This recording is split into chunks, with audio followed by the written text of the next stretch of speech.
everybody, Danny Griffin with another Monday Mojo. This week's quote: let's not forget that the little emotions are the great captains of our lives, and we obey them without realizing it.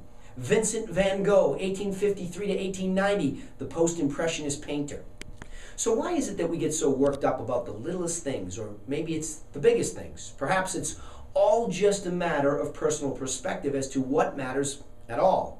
However, there is no denying that we're an emotional species. Not that we're sure as to what extent other species feel emotions, but there seems to be plenty of evidence that human emotion is a major differentiator.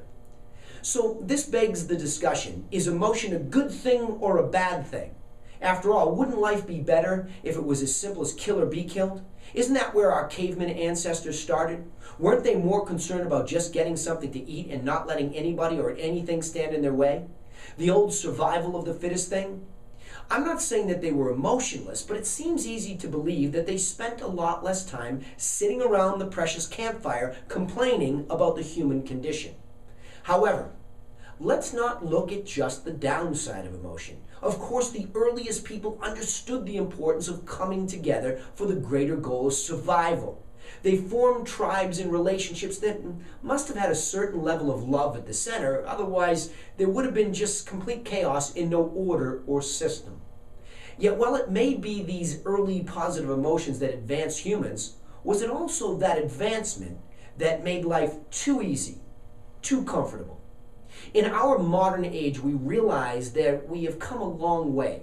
Our emotions have really evolved to the point that we do get all worked up when we hear of any people that are afflicted. We're so emotional that we'll even go to war to protect the abused. Ironic, don't you think? So what's the point of all this emotion? Well, perhaps we should consider the balance of it all. Consider the least emotional of all of us.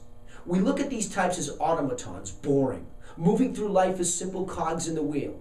Then there's the really emotional types, all over the place with Academy Award-winning performances that seem to be nothing more than self-serving attention grabbers aimed at nothing more than self-fulfillment. How do we all find a balance? And who says the balance is even necessary? There certainly might not be a right or wrong answer as to whether or not people are too dramatic, but what if all that energy were moved in a more positive direction?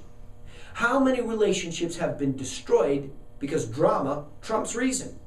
How many business partnerships and deals have imploded because the bruised egos of the inner child derail the process?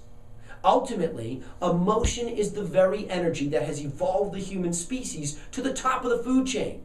But like everything, there's a yin and a yang. What if emotion is not kept in check? What if someday it gets out of control and discretion is thrown out the window on a mass scale? Does some dramatic little tyrant throw a tantrum and push a little red button that launches a big bomb? Then what? Maybe we all need to calm down just a bit and stop acting like we're addicted to drama. Hey, this is Danny Griffin with another Monday Mojo, brought to you by freethinkingtools.com, reminding you to think and thrive. Please pass this along to your friends and family. We'll see you next time.